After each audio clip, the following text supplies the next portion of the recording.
alim, nabi, rasul, kenapa mereka minta hidayah? Kalau yang jahil sudah, yang baru separuh ilmu sudah, yang sudah berilmu tidak beramal sudah, yang meyakini yang batil sudah. Sekarang kita tanya, kenapa Nabi tetap minta hidayah? Kalau 4 tadi menceritakan tentang diri kita, tapi kalau kemudian yang kelima, kenapa Nabi dan orang-orang soleh yang mengikuti jalan para Nabi, yaitu para sahabat, para tabi'in, dan kita yang berusaha untuk mengikuti mereka, ridwanullah alaihim, kenapa kita masih tetap minta hidayah?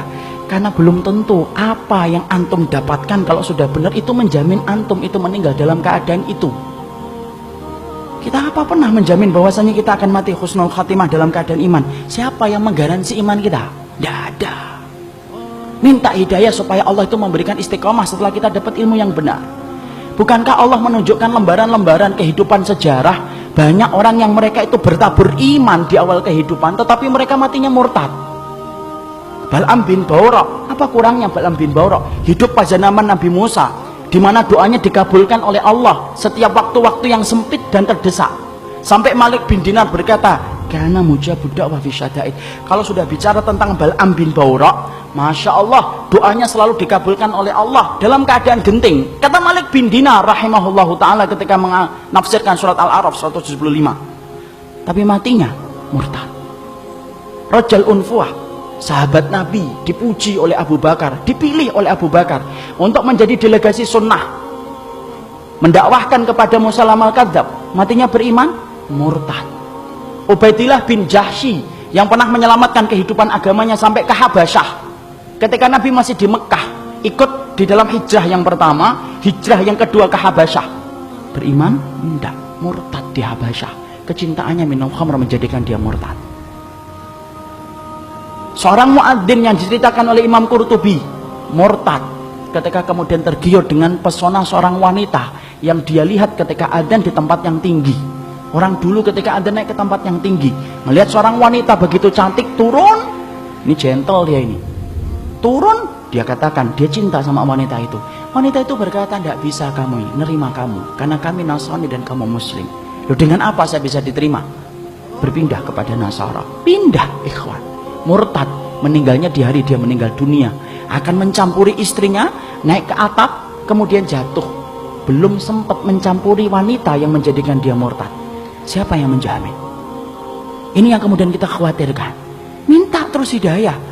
Kenapa kita minta hidayah walaupun kita itu sudah memelihara jenggot, sudah kemudian ngaji, istri kita sudah kemudian berhijab yang syar'i, kegiatan kita sering datang ke kajian ilmu, bertemunya kita dengan orang yang salih, terus kita menjaga hangatnya iman. Tapi kenapa kita tetap minta hidayah walaupun ikhtiar sudah kita lakukan? Karena tidak ada yang menjamin antum akan masuk surga kecuali Allah. Ya, makanya sampai dikatakan oleh Rasulullah, ada di antara kalian, fa inna ahadakum la ya'malu bi amali ahlil jannah hatta yakuna bainahu wa bainaha illa dhira'un fayasbiqu alaihi alkitab fayamalu bi amali ahli nari hatta yadkhuluha. Makanya sampai Nabi beliau bersabda, ada di antara kalian yang melakukan amalan surga sampai antara dia dengan surga tinggal sejengkal, tinggal sejengkal ikhwan. Satu amalan tak langsung masuk surga itu harusnya, tapi ternyata catatan takdir mendahului apa yang dia lakukan. Lalu kemudian di akhir kehidupannya melakukan amalan penduduk neraka hatta yadkhuluha, sampai dia masuk ke neraka itu. Ada pula yang sebaliknya, fa inna ahadakum la ya'malu bi amali ahli nar hatta yakuna bainahu wa bainaha illa dhira'un fayasbiqu alaihi alkitab fayamalu bi amali ahli jannah hatta yadkhuluha. Nabi kemudian berkata sebaliknya, ada pula di antara kalian yang melakukan amalan penduduk neraka terus sampai antara dia dengan neraka tinggal sejengkal tak, kata Nabi. Tetapi catatan takdir mendahului apa yang dia lakukan. Dia melakukan amalan penduduk surga sebelum meninggal dunia, lalu kemudian Allah masukkan ia ke dalam surga. Antum tahu Usairim bin Abdul Ashhal? Usairim bin Abdul Ashhal, seseorang sahabat yang dikatakan oleh Nabi sebagai penduduk surga, tapi keningnya tidak pernah dipakai untuk bersujud kepada Rabbnya. Karena apa? Masuk Islamnya belum ada 24 jam. Ketika dia masuk Islam mengucapkan syahadat, dia bertanya, sholat? Belum waktunya sholat. Apa yang saya lakukan? Ayo berjuang bersama Rasulullah. Berjuang bersama Rasulullah SAW dan para sahabat. Ketika kemudian dalam peperangan tersebut Allah takdirkan dia meninggal dunia.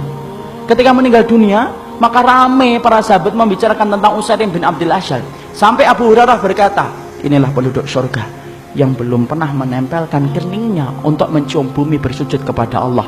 Itulah Usairim bin Abdul Asyhal. Siapa yang jamin, ikhwan? Jangan sombong kalau kita hari ini sudah ngikut Pak. Jangan sombong ketika kita hari ini sudah ngaji. Belum tentu itu akan menjadi jaminan bahwasanya itu menjadi keimanan kita ketika meninggal dunia. Jangan magrur. Apa itu magrur? Tertipu dengan amalan kita, merasa bahwasanya amalan kita itu akan pasti menjadikan kita masuk surga. Siapa yang jamin? Minta hidayah kepada Allah supaya kemudian kita diberikan oleh Allah. Kalau antum betul-betul orang yang solih, supaya hidayah yang antum minta menjadikan antum diberikan istiqomah sampai antum meninggal dunia. Itu yang kita minta kepada Allah. Inilah pentingnya hidayah. Makanya di dalam kehidupan kita sampai Allah terangkan doa yang pertama bukan doa meminta ampunan. Doa yang pertama bukan meminta surga. Doa yang pertama di dalam Al-Quran bukan meminta perlindungan dari neraka. Tapi doa yang pertama, ikhwan, antum sebagai hambanya Allah diajarin oleh Allah. Kita diajarin oleh Allah, minta hidayah. Karena kalau antum sudah dapat hidayah, antum diampuni oleh Allah. Kalau antum sudah dapat hidayah, antum dimasukkan surga oleh Allah. Kalau antum minta hidayah, antum akan dijaga dari api neraka. Dan itu didahului dengan hidayah.